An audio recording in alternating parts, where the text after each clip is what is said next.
말씀을 공부합니다. 하나님의 뜻과 참된 진리를 깨닫게 하시고 의미 있는 복된 삶, 은혜 가운데 살아가는 풍성한 삶이 되게 하여 주시옵소서. 예수님 이름으로 기도드립니다. 아멘. 23과 재림입니다. 본문 말씀은 사도행전 1장 11절 말씀입니다. 예수님은 하늘로 올라가시는데 천사들이 어디선가 나타나서, 천사라고 해서 여러분 날개 달린 모습이고 이런 게 아니고 이때 천사들은 사람과 비슷한 모습으로 나타났습니다. 그런데 보면 이 사람은 천사구나, 하나님의 사자구나 하고 뭔가 좀 영적으로 다르게 보이는 그런 존재들이었던 것 같습니다. 천사들이 이렇게 말해줍니다. 같이 읽습니다. 이르되 갈릴리 사람들아 어찌하여 서서 하늘을 쳐다보느냐. 너희 가운데서 하늘로 올려지신 이 예수는 하늘로 가심을 본 그대로 오시리라 하였느니라. 아멘. 예수님이 하늘로 쭉 들려 올라가셨다는 겁니다. 그 예수님의 몸은 부활하신 몸입니다. 부활하신 몸을 우리는 한 번도 본 적이 없습니다. 부활의 몸이 어떨까? 예수님이 승천하에 올라가실 때쯤에는 몸이 많이 변형되었으리라고 생각합니다. 이것은 인류 역사상 전무후무한 일이었습니다. 대부분의 몸은 이제 죽으면 끝납니다. 이 땅의 것은 이 땅으로 돌아갑니다. 간혹 성경에 죽었다가 살아난 기적 같은 사건들이 몇 가지가 나오는데, 구약 성경에는 엘리야는 산채로 하늘로 들려 올라갔다라는 전설 같은 이야기가 들려오고, 또 창세기에 에녹이라는 사람도 하나님과 동행하다가 들려 올라갔다라고 알려져 있고, 그 다음에 신약 시대로 오면 예수님이 다시 살린 소녀, 이 소녀는 갓 죽었다가 숨이 끊어졌다가 금세 돌아왔으니까 약간의 임사체험 같은 걸 했다고 볼 수 있겠죠. 회당장의 딸. 그 다음에 정말 특이한 건 예수님하고 친하게 지냈던 마리아와 마르다의 오빠 나사로라고 하는 사람입니다. 나사로는 죽었고 죽은 지 며칠이 지나서 몸이 썩어서 냄새가 날 정도인데, 예수님이 나사로야 나오너라 하니까 다시 살아 뚜벅뚜벅 걸어 나왔습니다. 사람들이 다 봤으니까 너무나 신비로운 이야기니까 성경에 적은 겁니다. 그리고 예수님의 부활도 사람들이 보지 않았으면 믿을 수가 없었을 겁니다. 직접 봤으니까 믿는 거죠. 실제로 무덤에서 예수님의 몸이 나왔고 사람들이 죽은 것도 봤는데 살아나신 것도 봤으니까, 그것도 한두 명이 아니라 한두 명이 했으면 서로 짜고 거짓말을 할 수도 있다고 하지 500명이 넘는 사람들에게 일부러 보여주셨습니다. 믿어라, 부활한다. 그래서 그들은 부활의 증인이 되었기 때문에, 부활하신 예수님을 보았기 때문에 죽음이 두렵지 않게 된 겁니다. 그래서 우리는 그분들이 예수님의 죽음을 목격한 분들이 내가 확실히 봤습니다. 그 중에 특히 요한은 우리가 직접 봤습니다라는 이야기를 몇 번이나 강조합니다. 무려 제자들 뿐만 아니라 500여 명의 사람들이 부활하신 예수님을 직접 보았고 이거 확실히 본 겁니다라고 증언을 하면서 성경으로 적어서 오늘날까지 우리에게 이어지고 있는 거기 때문에, 사실 상식적으로는 죽었다가 부활하는 게 믿어지지 않겠지만 증인들이 분명히 있고, 그 증인을 들은 우리도 그 증인이 됐는데, 우리가 신앙생활을 하면서 예수님이 부활하신 게 맞구나 하고 우리가 증인이 되는 경우는 어떤 경우입니까? 부활하신 예수님의 능력이 신앙적으로 우리에게 감동을 주고 영향을 미치고 또 기적의 역사가 나타나고 하는 걸 체험하면 맞구나. 오늘날도 우리가 예수님의 부활하신 그 능력을 체험하는 겁니다. 그리고 기도할 때마다 예수님의 이름으로 기도합니다. 그러면 기도가 이루어지는 것을 체험하면서 부활하신 게 맞구나. 지금 이 시대에도 계속해서 증인들이 생겨나고 있는 겁니다. 믿기 힘들지만 실제로서는 부활하셨다는 겁니다. 그리고 그 부활하신 예수님은 아주 특별합니다. 우리가 나중에 부활하실 몸하고 똑같이 부활하신 게 아닙니다. 왜냐하면 예수님은 이 땅의 몸을 가지고 부활하셨기 때문에 우리는 죽으면 이 몸은 뭐 태우든지 땅에 묻든지 뭐 그렇게 자연으로 돌려보내야 됩니다. 이 몸은 이 땅에서 온 거기 때문에 땅으로 돌려보냅니다. 그러면 이 땅의 미생물이 다 이제 흙하고 똑같이 만들어줍니다. 그러면 하늘에 속한 몸은 새롭게 마련이 됩니다. 그건 이제 다음 주에 부활과 마지막 심판, 부활의 몸에 대해서 또 할 텐데 하늘에 새로운 몸이 있습니다. 예비되어 있습니다. 하나님이 새로운 몸을 주신다는 겁니다. 저는 그 몸이 기대가 됩니다. 그 몸은 여러분 각자 마음에 쏙 들 겁니다. 뭐 지금 몸도 상당히 마음에 드시는 분이 있으시겠지만 그때는 정말 이 몸이 행복하게 마음에 들 겁니다. 요게 조금 턱 좀 깎으면 좋겠다 이 생각 전혀 안 들 겁니다. 살 좀 빼면 좋겠다 이 생각 조금도 안 들 겁니다. 그냥 어떤 건지 우리가 알 수 없지만 이 땅의 물질이 아니기 때문에 하늘의 물질로 만들어진 새로운 몸을 주십니다. 영혼이 아닙니다. 새 몸을 주십니다. 그런데 예수님은 그냥 새 몸으로 갈아입으면 사람들이 경험을 안 해봤기 때문에 시신은 그대로 있고 새로운 몸이 오면 저분은 예수님 아니다라고 할 거 아닙니까? 사람들의 이해를 돕기 위해서는 이 신비한 역사를 보여주기 위해서는 몸으로 살아나셔서 천국의 몸으로 서서히 변형되는 걸 보여주셔야 됩니다. 그렇게 부활하신 겁니다. 그러니까 승천하실 때는 하늘에 가까운 몸으로 많이 바뀌어 있었을 겁니다. 그리고 그 몸으로 계속 이 땅에 머무실 수는 없습니다. 하늘로 가시는데 일부러 그러니까 증인들을 자꾸 만드는 겁니다. 이 땅의 몸으로 부활을 하셔야 사람들이 그걸 보고 증인이 되는 것이고 그냥 이 땅의 몸은 이제 다 허물벗듯이 벗어버리고 하늘로 가셔도 되는데 사람들 보는 데서 올라가셨습니다. 그거는 바로 그 예수님 연속성을 강조하는 겁니다.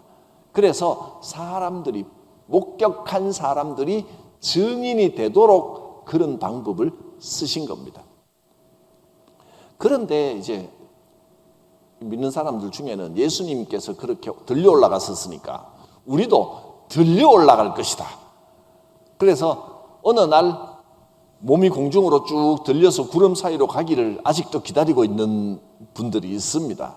그거는 그 성경에 한두 군데 들려 올라간다라는 표현이 있기는 한데 그거는 우리가 저 하나님 계신 곳으로 저 높은 곳이라고 표현을 하니까 실제로 천국은 하늘에 있는 게 아닙니다. 차원이 다른 거지. 하늘에는 우주가 있지 천국이 있는 게 아닙니다. 그래서 그 옛날 방식으로 표현하기를 들려 올라간다는 거지 그걸 뭐 이름까지 지었어요. 휴거. 그래서 들려 올라가는 그날이 온다. 근데 휴거 될 때 제대로 믿지 않은 사람은 들려 올라가고 싶어도 안 들려 올라가고 남아 있게 된다. 휴거는 가벼운 사람이 들려 올라가고 무거운 사람이 못 올라가고 그런 게 아니고 잘 믿는 사람이 올라가고 못 믿는 사람은 그러나 안 믿는 사람은 못 들려 올라간다는 겁니다. 휴거를 주장하는 사람들은 요한계시록을 공부하면 이제 다 나옵니다. 요한계시록을 역사적 사실로 해서 미래를 막 이렇게 만들어 놓은 겁니다. 제일 먼저 주님 오실 때가 되면 휴거가 일어난다는 겁니다. 휴거. 들려 올라간 사건이 있고 제대로 안 믿은 사람은 이 땅에 남아 있습니다. 그때가 되면 사람들이 땅을 치고 통곡을 한다는 겁니다. 저 집사님은 올라가는데 나는 목사인데 못 올라가네? 그러면 내가 집사님보다 믿음이 없구나, 잘못 믿었구나, 내가 가짜 믿음이었구나 하고 통곡을 한단 말이에요. 목사가 못 올라가고 이러니까 너무 좀 조롱하는 것 같은 느낌이. 제 이야기로 못 올라가야 된다 그래야지. 그럼 뭐 집사님 누구를 못 올라간다라고 하면 마음 상하실 거 아닙니까? 저를 예를 드는 게 낫지. 그러면 아유 내가 잘 믿었어야 되는데 나는 못 올라갔구나 하면 이제 그때사 땅을 치고 통곡하고 회개를 한다는 거예요. 그때 기회가 한 번 더 주어진다는 겁니다. 그때부터 이 땅에서 직접 적그리스도 사탄이 와서 이제는 이 땅에 교회를 완전히 없애고 사탄의 왕국을 만들기 때문에 이 땅에서는 예수 믿을 수가 없는데 어설프게 다녀서 못 올라갔던 사람들은 이제부터 제대로 믿어야지라고 할 거 아닙니까? 그러면 마귀가 괴롭히는데 이 신앙을 지키려고 하는 휴거를 못한 성도들이 남아서 믿음의 싸움을 고난을 겪어야 되는 겁니다. 그게 7년 동안 이어진다는 겁니다. 7년 대환란입니다. 7년 대환란 이후에 한 번 더 심판이 옵니다. 심판이 오면 환란 처음에는 1차 시험에는 낙방했지만 들려 올라가지는 못했지만 7년 동안 그래도 잘 버티고 신앙을 지킨 사람들은 그때 심판에서는 또 구원을 받는다. 이런 식의 이야기가 어디서 나왔냐 하면 묵시문학, 에스겔서, 다니엘서, 요한계시록에서 나왔습니다. 이런 판타지 같은 이야기가, 상상 같은 이야기가 요한계시록을 자기들 마음대로 해석을 하기 때문에 저는 이 전체를 별로 말이 안 되는 이야기라고 생각합니다. 인간들이 막 영화처럼 만들어낸 이야기인데 근데 그럴듯하게 그냥 뭐 기정사실인 양 주장하는 사람들도 있습니다. 그건 계시록 공부해 보면 그 뭐 휴건이 뭐 그냥 계시록이 그런 형태로 돼 있다는 건 제가 강의를 알려드릴 텐데 그거는 그냥 판타지처럼 생각하시면 됩니다. 근데 그것이 계시록에 나오는 그 내용들이 오늘날 우리가 신앙생활을 어떻게 해야 될지에 대해서 교훈을 주고 메시지를 주는 것은 분명한데 거기서 교훈을 얻기는 얻는데 교훈을 얻고 메시지를 얻어야지 그 사건이 그대로 일어날 것이라고 생각하면 착각이라는 겁니다. 그거는 무슨 영화를 보면서 현실하고 착각하는 거하고 똑같습니다. 영화가 사실 말도 안 되는 이야기로 영화를 만들었다고 해도 영화가 주는 메시지가 있을 거 아닙니까? 근데 그거를 사실로 받아들이면 안 된다는 겁니다. 그렇습니다. 그래서 예수님은 그렇게 올라가셨습니다. 우리에게 보여지도록. 휴거는 예수님께만 해당되는 겁니다. 우리도 꼭 그렇게 똑같이 하늘로 들려 올라갈 것이다 라고 생각하는 것은 어리석은 일입니다. 이 예수는 하늘로 가심을 본 그대로 오시리라. 이것이 이제 재림입니다.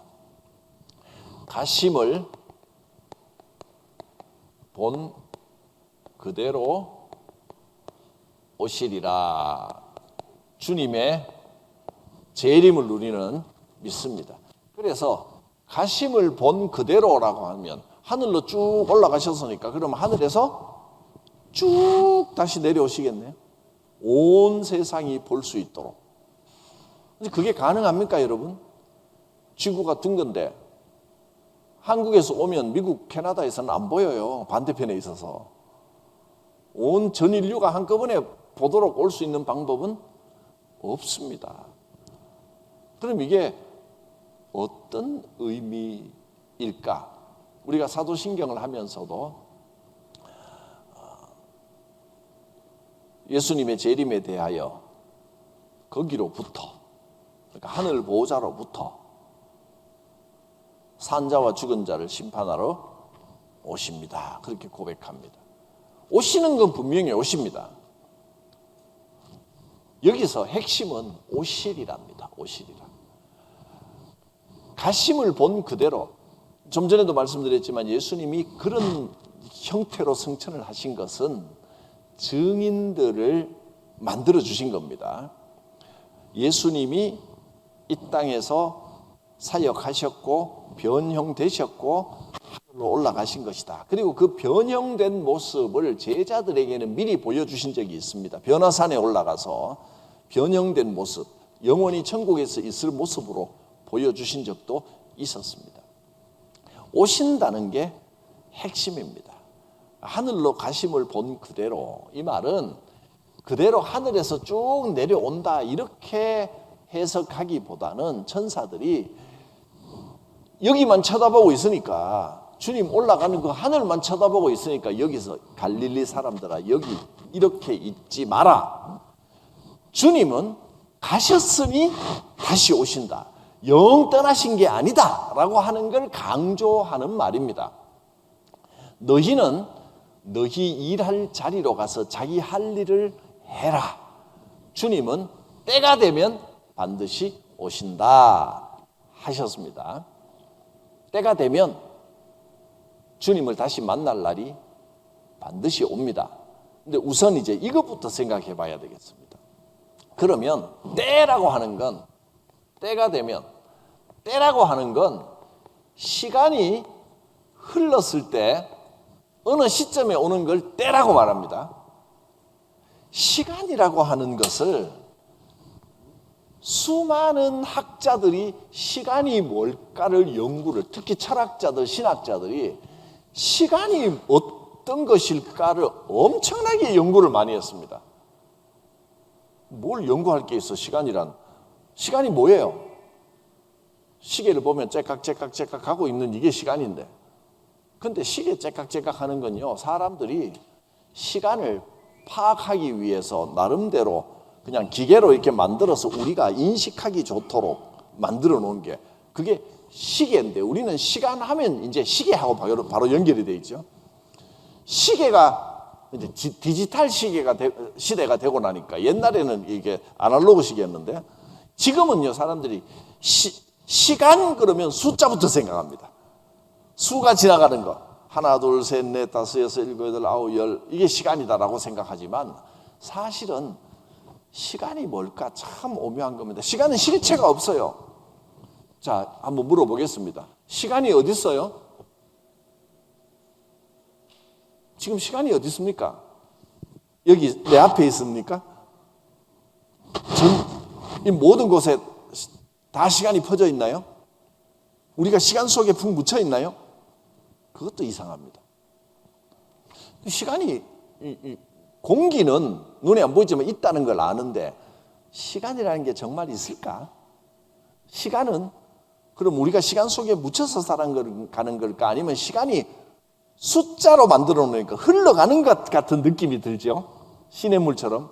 시간은 그럼 나를 스쳐서 흘러가는 걸까? 그러면 시간이 지나면 예전에 나하고 지금 나하고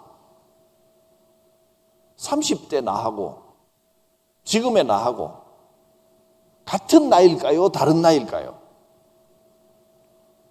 영화나 드라마를 보면 그런 거 많이 나옵니다. 타임슬립, 타임머신을 발견해서 과거로 돌아가면요, 어떤 영화에는 옛날에 나를 만나면 안 된다, 뭐 그런 영화도 있고, 또 돌아가 보면 옛날에 20대 때 자기가 있어가지고 만나고 막 나중에 어떻게 된다 이런 이야기를, 그러면 좋을 것 같죠? 그러면 하루 전, 이틀 전으로 돌아갈 수도 있고 1년 전으로 돌아갈 수도 있고, 저 같으면 한 일주일 전으로 돌아가서 내가 로또 번호를 알려줘 버릴 것 같아. 나한테 숫자 6개를 적어라. 그러면 내가 갑자기 일주일 전에 내가 로또에 당첨돼서 부자가 되면, 그러면 나도 부자가 되는 건가? 나하고는 다른 건가? 헷갈리죠? 1년 전에 내가 무슨 사고가 나서 다치거나 했는데 가서 사고를 막아주면 달라지나? 그래서 어떤 영화를 보면 막 지금 찍어놓은 사진이 막 변하고 그러죠. 과거가 바뀌면 현재도 막 바뀌고 그런 영화도 있고. 사람들의 상상력이 여러 가지인 겁니다. 근데 그거는 어디에 근거를 두고 있냐면, 이제 연속성이 있다. 또는 어떤 영화를 보면 과거가 달라져도 현재는 안 바뀐다는 그 시간에 대한 드라마도 있더라고요. 그게 한국 드라마 뭐 그런 게 있더라고 또. 그러니까 과거의 나하고 지금의 나하고는 또 다른 거예요. 그러니까 시간에 대해서 사람들이 엄청나게 상상을 하는데, 시간이 뭘까? 성경이 말하는 시간은 뭘까? 시간은요, 성경은 이렇게 말씀합니다. 시간이라는 건 실체가 없어요. 사람이, 이거는 이 땅에서 제가 아무리 이렇게 설명을 해도 완전히 이해할 수도 없고 우리 3차원 과학의 세계에서 우리가 살고 있는 세상에서 100% 시간에 대해서 이해할 수는 없습니다. 그러니까 철학자들, 신학자들이 그렇게 시간에 대해서 연구를 하고 책을 쓰고 막 그래도 다 모르는 거 아니겠습니까? 시간이라고 하는 건 이런 겁니다. 하나님께서 사람에게 한계를 지어주셨다는 겁니다. 사람은 영원한 존재가 아닙니다. 다시 사람은 영원한 존재이기는 하죠. 그런데 조건부로 영원한 겁니다. 그런데 짐승들은, 동물들이나 식물들은 영원하지 않습니다. 한계가 있습니다. 때가 되면 없어집니다. 그러니까 때가 되면 사라지도록, 없어지도록 만들어 놓은 게, 한계를 정해 놓은 게 시간이라는 거예요. 어떤 신학자는 하나님께서 아담과 하와를 처음 만들 때 처음부터 때가 되면 죽을 걸로 만들어 놓았다. 한계를 만들어 두셨다. 그런데 어떤 신학자는 사람이 하나님처럼 되려고 죄를 지으니까 하나님이 인간에게 에덴 동산에서 쫓겨났다는 것이 한계가 생긴 거다. 이렇게 말하는 학자들도 있습니다. 여기서 말하는 한계가 뭐냐 하면 때가 되면 없어진다는 거예요. 그런데 그 때가 되면 없어지는 과정이 살면서 서서히 일어납니다. 그러니까 나이 들어 늙어간다는 게 뭐냐 하면 세포의 활동이 약해지고, 세포가 계속, 이제 사람 몸도 한 7년 주기로 온몸의 세포가 전체가 하나도 넘김없이 다 바뀐다 그래요. 과학이 발전하면서 그걸 밝혀냈습니다. 세포는 오늘 하루에도 수많은 세포가 죽었다가 새로 생겨나고 없어지고, 영양분을 섭취하면 옛날 세포는 없어지고 낡아진 건 사라지고 새로운 세포가 생겨나는데, 교대로 하겠죠. 교대로 세포가 생기고 없어지고 하는데 7년 지나면 옛날 세포는 하나도 없이 다 없어지고 새로운 세포만 생긴대요. 그렇게 7년 전에 나하고 지금 나하고는 다른 존재네요. 몸은 다르죠. 정신이 같은. 그러니까 사람의 몸이 진짜가 아니고 정신이 진짜라는 거예요. 이 정신은 천국 가서도 남아 있어요. 그러니까 몸은 계속 세포가 재생이 된다면 영원히 살 수 있는 겁니다. 그런데 세포 재생 능력은 점점 떨어집니다. 그게 우리의 겉사람은 후패해 가는 겁니다. 육신은, 이 땅의 존재는 쇠약해집니다. 하나님께서 이 땅에 죄가 생기고 그러면서 이 땅이 영원하도록 만들지를 않으셨다는 겁니다.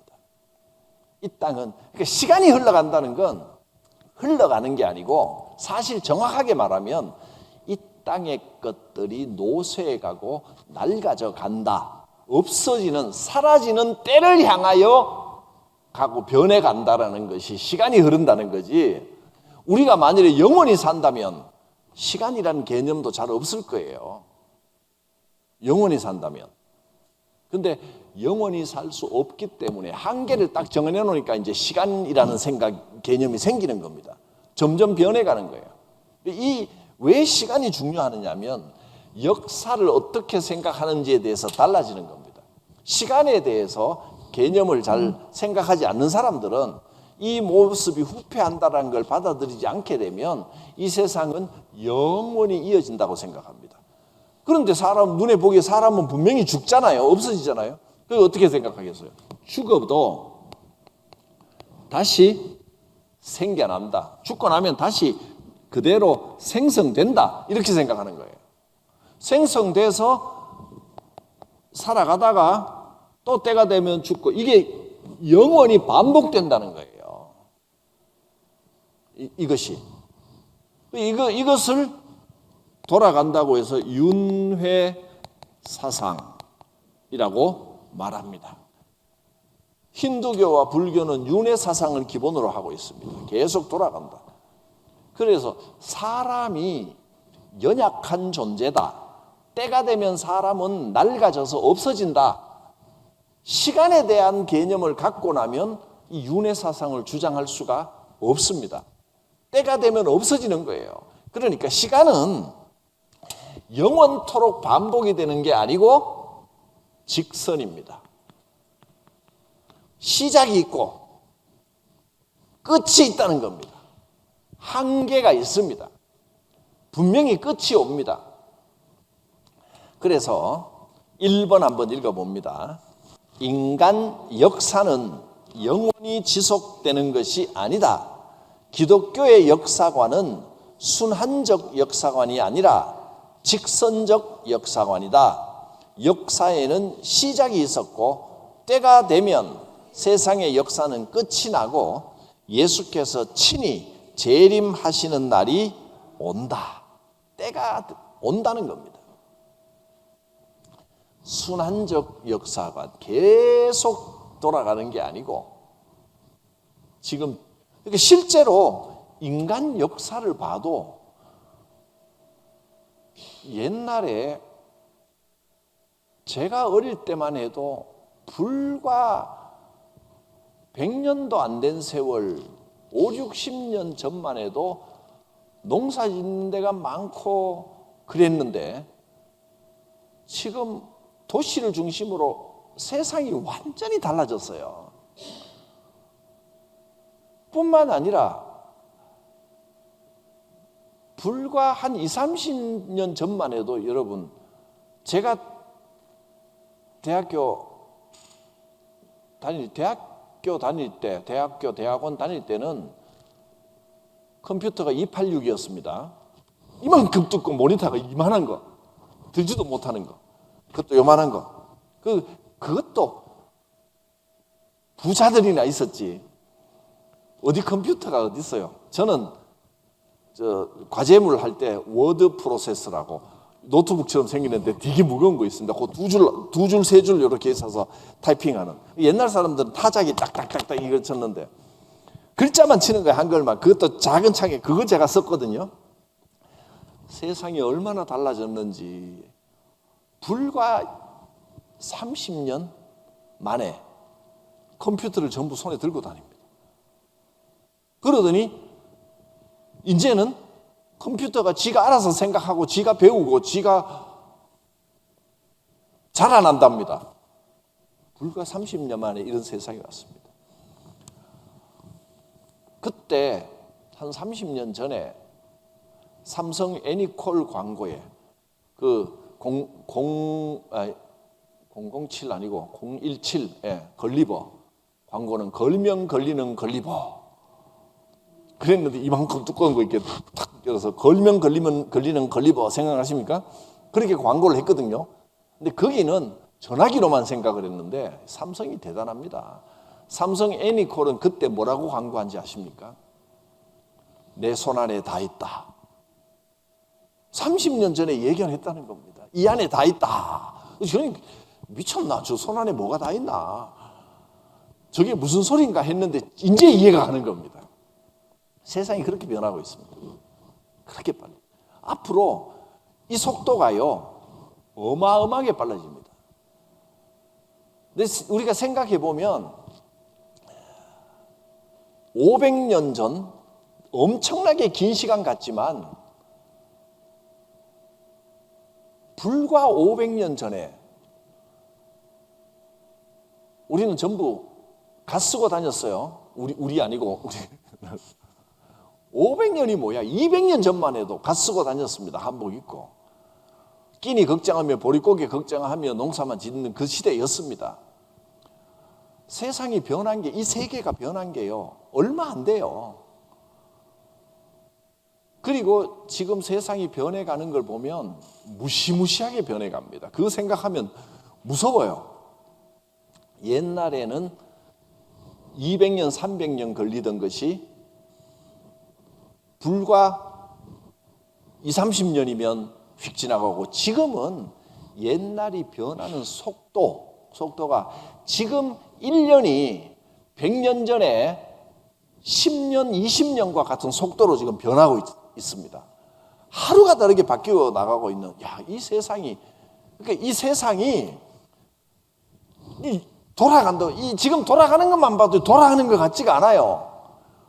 이 발전, 어떤 의미에서는 발전일 수도 있고, 어떤 의미에서는 변화일 수도 있는데, 엄청나게 변화되고, 이 끝이 어딜까가 저는 궁금합니다. 무시무시하게 발달됩니다. 그리고 로봇들이, 휴머노이드 로봇 회사들이 많잖아요. 사람하고 똑같이 된 로봇들이 이제는요, 전에는 로봇이 무슨 탱크처럼 붕 굴러다니고 끼끼끼 이런 거 했는데, 지금은 로봇이 사람처럼 뛰어다니고 덤블링도 하고 풀쩍풀쩍 뛰고 생각하고 배우고 로봇이 공부도 하고 AI가 사람처럼 말하고 감정도 배우려고 한답니다. 로봇이. 생각하면 좀 이상하지 않아요? 어떤 세상이 올지 상상할 수가 없는 겁니다. 그렇게 세상이 바뀌어가고 있습니다. 세상이 똑같이 계속 영원토록 돌아간다. 이것이 사실은 얼마나 구시대적인 생각인지. 세상은 변해갑니다. 그리고 때가 있습니다. 그런데 그 때가 되면 주님이 이제 이 땅의 것이 발전하는 것이 아니라, 이 땅의 것이 변해가는 게 아니라, 이제는 하나님과 함께하는 영원한 영적인 세상이 온다. 그때는 이 땅의 것을 이 땅에 묻고, 이제는 완전히 새로운 삶이 시작되는 겁니다. 거짓말이 없는 세상, 상상이 되십니까? 그럴 수 있을 것 같아요. 왜냐하면 영적인 세상이니까 하나님이 주인 되시고, 우리가 지금은 말로 해야 알아듣지만 이런 거 없이 영어로 자연스럽게 하나로 묶여서 내 생각만 하면 저 사람 생각이 나도 느껴지는 이런 세상이 올 수 있지 않겠어요? 그러면 거짓말 하고 싶어도 그 거짓말이란 거 없는 진실만의 세상이 오는 겁니다. 모두가 하나님의 영으로 커뮤니케이션 되는 세상. 상상할 수가 없겠죠, 이 땅에서는. 그런 세상이 온다는 겁니다. 완전히 새로운 세상이 온다는 겁니다. 그럼 그때가 언제냐? 2번, 주께서 재림하시는 날은 아무도 모르고 천사도 모르고 심지어 예수님 자신도 모르시고 오직 하나님만 아신다. 비밀에 감춰 두셨습니다. 그러니까 주께서 재림하시는 날, 이렇게 표현했습니다. 이 날입니다. 재림하시는 날이라는 표현은 그냥 주님이 하늘에서 내려오시는 날이라는 표현이 아니라, 재림이라는 표현은 이때라는 표현이라고 보면 됩니다. 세상의 마지막 때, 그때가 재림입니다. 재림하실 때, 이때가 되면 어떤 일이 일어나느냐? 때는 아무도 모르는데 어떤 일이 일어나느냐 하면 성경에 이렇게 표현을 해놓았습니다. 성경의 표현이 성경에 나와 있다고 해서 이것이 사실을 묘사하는 거라고 생각하시면 안 됩니다. 성경은 메시지로 읽어야 됩니다. 자, 3번입니다. 예수님 재림하시는 모습을 이렇게 묘사해 놨습니다. 5가지로. 첫째, 호령 소리가 납니다. 때가 됐다 하는 소리가 들리면 끝났구나 생각하시면 됩니다. 그게 반가우실 분도 있고 무서우실 분도 있고, 문제는 호령 소리가 어느 나라 말로 옵니까? 영어로 합니까? 불어로 합니까? 아니면 중국어로 할까요? 일본 말로 할까요? 어쩌면 사도행전 그 오순절 다락방 역사처럼 각 나라 사람 말로 들릴 수도 있겠죠. 그런데 그 호령 소리가 남자 목소리일까요? 여자 목소리일까요? 하이톤일까? 저음일까? 이제 그런 거를 생각한다면 그런 게 생각할 수는 있는데, 그게 성경이 말씀하시고자 하는 본론이 아니라는 겁니다. 호령 소리라고 하는 말의 뉘앙스, 의미는 하나님의 위엄, 하나님의 거룩함, 위대하심이 나타난다. 근데 여기는 하나님의 호령이 천사장의 호령 소리가 나는 겁니다. 하늘을 다스리는 높은 사람의 호령 소리가 났는데 꼭 음성 소리라고 생각할 게 아니고 이 땅에 우리가 이해할 수 있는 방법으로 표현을 하는 겁니다. 하나님의 위엄이 나타납니다. 두 번째, 천사장의 나팔 소리가 들립니다. 호령 소리 하나면 됐지 또 뭐 나팔을 뿌뿌뿌 나팔이 트럼펫 소리일까요? 아니면 뿔나팔 소리일까요? 요새는 나팔도 종류가 많은데 호른 소리면 좋을 것 같아요. 우엉 이런 소리. 그런 나팔 소리라고 하는 것은 성경에서 나팔 소리는 하나님의 신호를 상징하거나 또 승리를 상징합니다.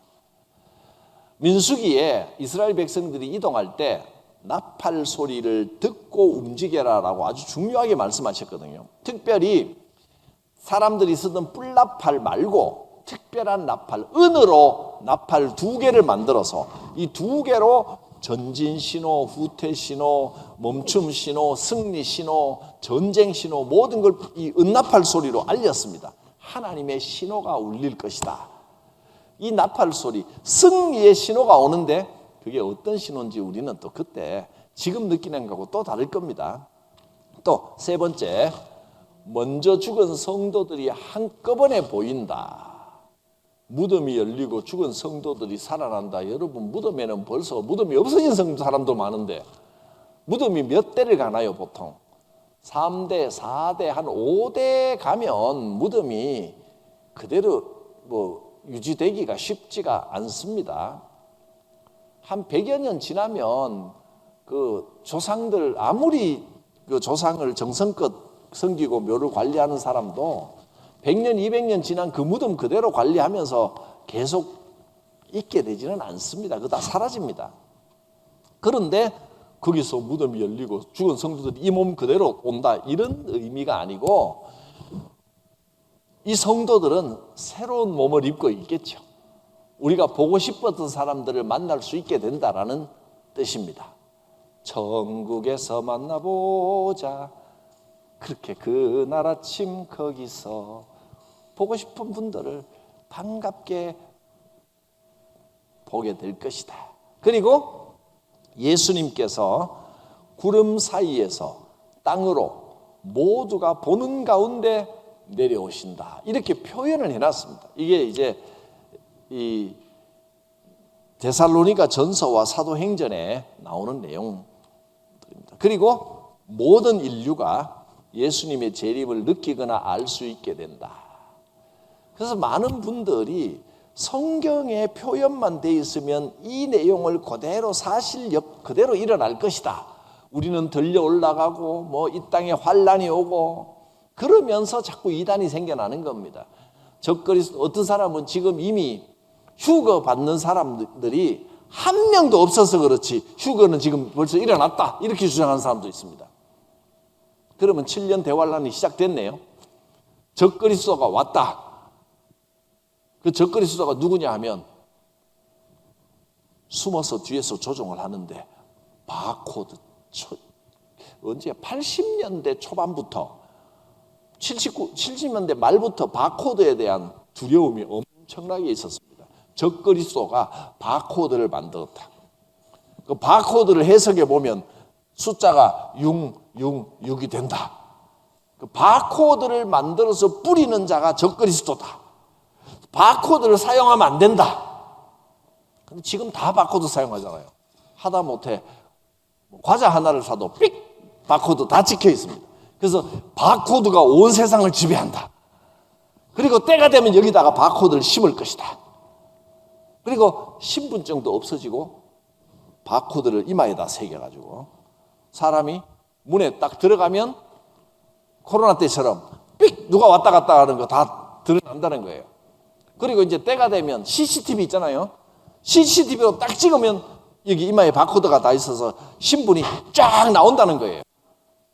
그런 상상을 발휘하는 사람도 있는데 뭐 상상은 자유입니다만 과학적으로는 가능할 것 같기도 해요. 그런데 그건 뭐 인간이 상상을 하면 상상이지. 그렇습니다. 그래서 바코드를 받으면 안 된다고 바코드 그 반대 운동을 엄청나게 했습니다. 그리고 미국, 특히 우리 한국 사람들이 이런 종교성이 강한 것 같아요. 미국에 있는 교포들 가운데 바코드 반대 운동 교파가 결성이 돼가지고 그 교회가 엄청나게 또 많이 모이고 힘을 얻었던, 지금은 많이 사그러졌어요. 마치 이단이 유행처럼 지나갑니다. 성경을 이렇게 단순하게 생각을 해버리면 그러니까 왜 그러냐면 하나님께서는 가정과 교회만 만드셨다고 생각하고 이 세상은 마귀 거라고 생각을 하기 때문에 그렇습니다. 그런 이원론적인, 하나님은 따르고 세상은 따르고 하나님과 마귀가 전쟁한다고 생각하면 수많은 오해들이 생깁니다. 다시 정확하게 들으세요. 이렇게 표현하는 분이 많지는 않은 것 같은데 이런 식으로 이야기를 하지만 이렇게 정확하게 표현한 사람은 전 세계에서 나밖에 없는 것 같은데 잘 들으세요. 다시 말씀합니다. 하나님이 만드신 첫 번째 공동체가 가정이고 두 번째 공동체가 사회, 정복하고 다스리라. 이것도 하나님이 만드신 세상도 공동체라고 말하는 분을 제가 본 적이 없습니다. 이런 식의 뉘앙스로 말하는 사람들은, 학자들은 많습니다만은 이렇게 알기 쉽게 딱 정리해 놓은 해주는 사람은 전 세계에서 저 혼자밖에 없습니다. 그리고 교회, 하나님이 만드신 공동체는 많은 분들이 이 두 개를 이야기하는데 저는 이것까지 이야기하는 취지가 뭔지를 아시라는 겁니다. 이 세상도 하나님께서 만드신 공동체입니다. 그리고 이 세상에는 하나님의 뜻이 있습니다. 이 과정, 세상이 흘러가는 이 과정에 하나님의 뜻이 함께 하고 있다는 겁니다.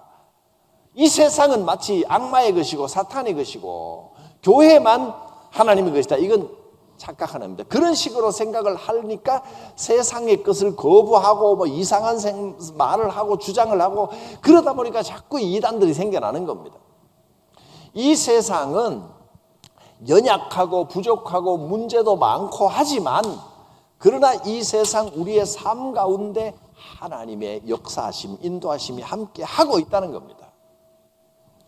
그러니까 이 세상을 살아가면서 우리는 어떤 마음으로 살아야 할까? 이 세상은 영원하지 않다. 이것을 알고 살아가야 됩니다. 이 세상은 우리가 마음 뺏기고 모든 것을 이 세상에 모든 소망과 기대를 다 묻어 놓을 만큼 영원하지 않습니다. 이렇게 생각하면 이 세상 안에 모든 게 다 있습니다. 또 다시 태어날 거고 또 윤회를 이야기를 하게 되면 전생을 말할 수밖에 없습니다. 그러니까 그렇게 전생을 이야기하면 또 뭐가 있냐면 온갖 억겁의 인연이 쌓일 수밖에 없습니다. 여기서 이렇게 만났다는 건, 신기하게 우리 집사님을 성관계에서 만났다는 건 전생에 우리가 어떤 인연이 있었는지, 무슨 관계였는지 이렇게 생각하면 한도 끝도 없어집니다. 이 세상에 모든 게 다 있다고 생각하고 이 세상 안에서 시작과 결론과 소망을 다 해결하려고 하는 겁니다. 그건 영적인 세계를 몰라서 그렇습니다. 세상은 세상일 뿐입니다. 이 세상은 끝이 옵니다. 그게 성경의 사상이고 기독교의 사상입니다. 재림이라고 하는 것은 주님이 몸으로 다시 내려오는 걸 기다린다. 단순히 이게 아니라 이 세상은 끝이 있다. 이 세상은 영원하지 않다. 소망을 둘 곳이 못 된다. 라고 하는 의미입니다. 그래서 마지막 때가 되면 이런 징조가 있을 것이다. 라고 하는 징조를, 성경에 나오는 징조를 7가지를 구분해 놨는데, 가만히 보면 이 사건들을 보면 전부 지금 일어나고 있는 사건들. 그래서 이제 때가 다 돼가는구나 이런 생각이 들기도 합니다. 한번 볼까요? 불법의 사람이 나타납니다.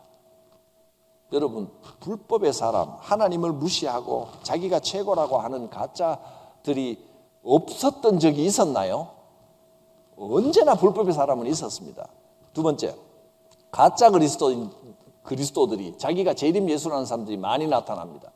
최근 와서 더 많아 보이는 것 같지만 예수님 당시에도, 구약 당시에도 거짓 선지자들은 있었습니다. 인류가 존재하는 한 불법의 사람과 가짜 사이비 종교들은 항상 있었습니다. 세 번째, 전쟁과 민족 분쟁의 소식이 들립니다. 우크라이나 전쟁, 중동 전쟁을 보니까 세상 끝날 때가 왔나 보다. 여러분, 전쟁은 언제나 있었습니다.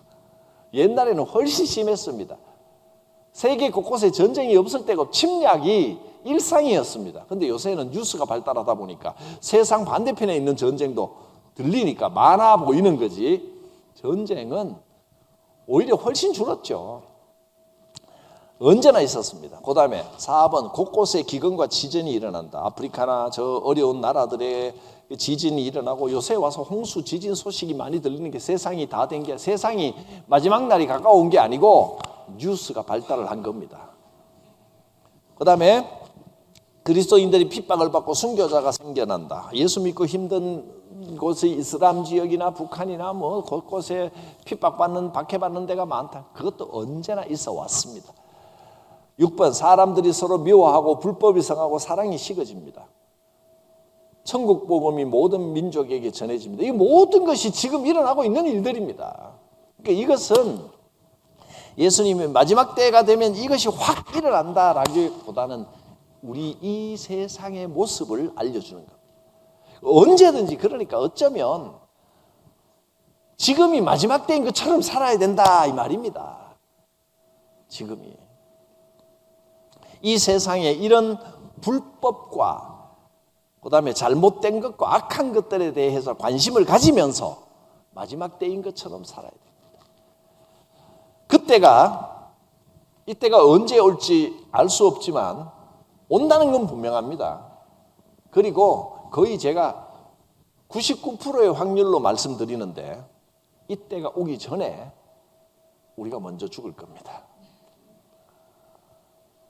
이 세상 전체의 종말의 때가 있을 것이지만 그보다 먼저 개인 종말이 먼저 옵니다. 주님이 오시기 전에 우리가 주님을 만나러 가야 됩니다. 그리고 나중에 다시 뭘로 태어날까? 이거 너무 기대하지 마시기 바랍니다. 이런 일 없을 겁니다. 이 불교의 윤회 사상이 어디서 왔느냐 하면, 불교가 원래 힌두교에서 나왔죠. 석가모니가 인도의 왕자입니다. 그래서 불교를 만들고 사람이 귀하다, 사람에게는 귀천이 없다, 모든 사람은 귀하다, 이 사상 가지고 사람들을 귀하게 여기고, 그러면서 이제 불교를 창시했는데, 석가모니가 인간은 존중한 귀한 존재다라는 걸 깨달은 거예요. 그 깨달음을 얻은 거예요. 인간 속에 부처가 있다. 인간은 누구나 부처가 될 수 있다. 성불할 수 있다. 이걸 깨달은 거예요. 그런데 그 이전에 힌두교에서는 인간은 다 귀하지 않다. 이게 힌두교 사상이에요. 인간은 계급이 있다. 제일 위의 계급, 성지ек자 계급, 부르만, 그다음에 왕과 귀족 계급, 기사 계급, 그래서 천민, 불가촉 천민, 수드라. 그래서 인간을 계급을 나눠 가지고 인간은 철저하게 나눠져 있다. 이 계급 사회를 유지하려면 어떻게 해야 되느냐 하면, 밑에 천민들이 자기 불만 가지지 않도록 달래야 됩니다. 종교가 그 역할을 했던 겁니다. 뭘 가르쳤냐면 윤회 사상을 가르치는 거예요. 천민들은 천민에 충실하게 살 때 다음에는 높은 계급으로 올라간다. 평민으로 태어날 수 있다. 근데 천민이 나는 왜 천민이냐고 불만 가지고 살면 다음에는 또 천민이다. 평민이 계급 구조에 불만을 가지고 위에 반항을 하면 다음에는 천민으로 태어난다. 이래서 이 계급의 감옥에 가둬버린 겁니다. 힌두교가. 특별한 공을 세우면 한 2계단 진급해서 태어날 수도 있습니다. 승급해서. 그러니까 이렇게 계급 구조를 유지하는데, 지금도 인도에는 계급, 법적으로 공식적으로는 계급이 타파됐습니다. 없어졌다 했는데 사람들 실제로 살아가는 데는 계급의 차별이 아직도 많다잖아요. 굉장히 많습니다. 그래서 수드라 계급이 사회에 진출해서 좀 돈 벌고 평민처럼 정상적으로 살아가기가 쉬운 사회가 아닙니다. 그렇습니다. 근데 그 불교는 이제 사람이 모두가 귀하다라고 하고 보니까 윤회는 남아있는데 사람은 다 귀하니까 그럼 어떻게 윤회돼서 다시 태어날 때 제대로 못 산 사람은 어떤 벌을 받아야 될까요? 다음 생에서는 인간으로 못 태어납니다. 잘못을 좀 했으면 비슷한 원숭이로 태어나든가 아니면 나쁜 짓을 많이 하고 악행을 많이 했으면 인연이 걸리기 때문에요. 지가 제일 괴롭힌 사람에게 제일 괴롭힘 당하는 존재로 태어난다는 거예요. 부부가 그렇게 뜻이 안 맞고 맨날 싸우고 하는 것은 전 세계 원수라서 그렇답니다. 원수라서 이제 잘해보라고 그렇게 태어났다. 뭐 그렇게 말도 합니다만은 그건 하는 이야기고 인간으로서 인간답지 못하게 살면 다음에는 짐승이나 미물로 태어납니다. 쥐나 바퀴벌레로 태어날 수도 있어요. 바퀴벌레가 선행을 하면 다음에는 근데 바퀴벌레가 선행이 어디 있겠어요? 그러니까 함부로 살상하면 안 되는 겁니다. 모기 한 마리 하루살이 하나라도 죽이면 이게 옛날에 우리 조상일지 어떻게 알아요? 그래서 절대로 어떤 미물도 함부로 하면 안 되는 겁니다. 그게 불교 사상입니다. 이 안에서 다 해결하려고 하니까 이상하게 꼬이죠. 그렇게 될 수밖에 없어요. 우리는 이 재림의 징조를 다시 한번 정리합니다. 재림의 징조를 마지막 때가 됐으니까 불안해하고 뭐 그러면 또 이상한 사이비 이단으로 갑니다. 종말론을 강조하는 사람들을 믿지 마십시오.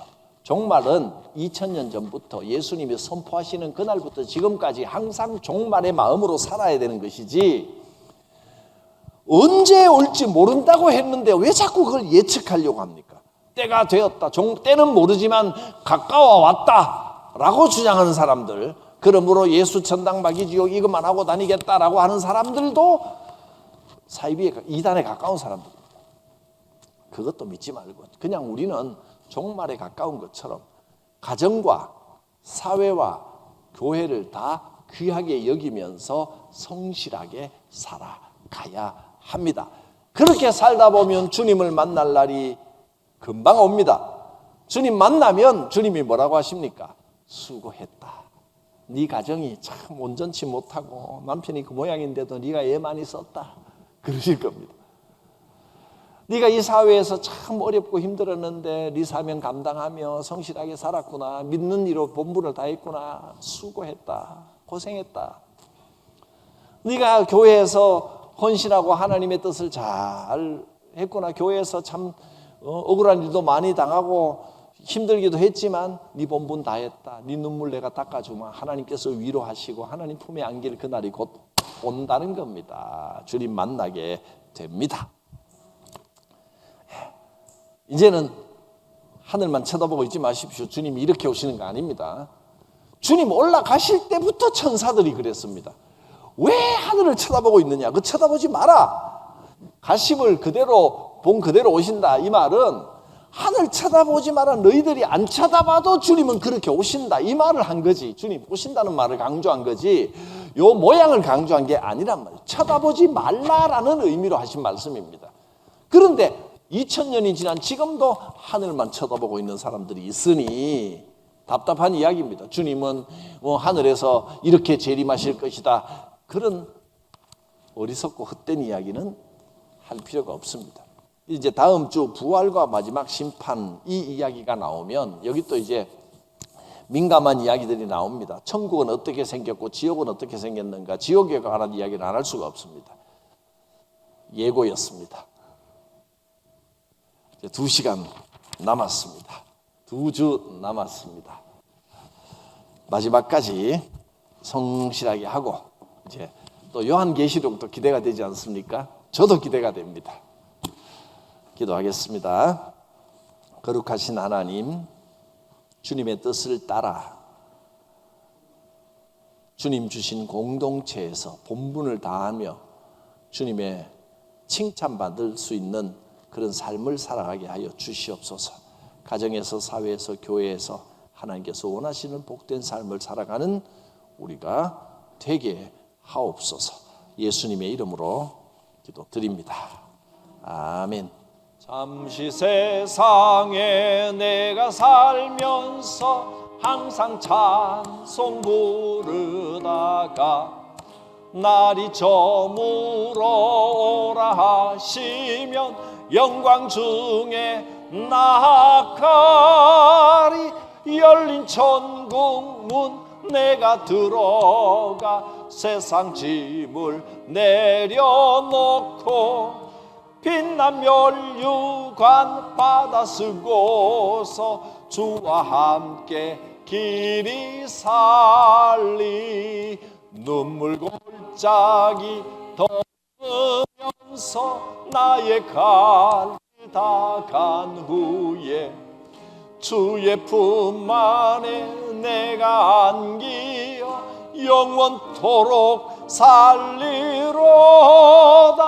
열린 천국 문 내가 들어가 세상 짐을 내려놓고 빛난 멸류관 받아 쓰고서 주와 함께 길이 살리. 나의 가는 길 멀고 험하며 산은 높고 골은 깊어 고난 나의 몸 쉴 곳 없어도 복된 날이 밝아오리. 열린 천국 문 내가 들어가 세상 짐을 내려놓고 빛난 멸류관 받아 쓰고서 주와 함께 길이 살리.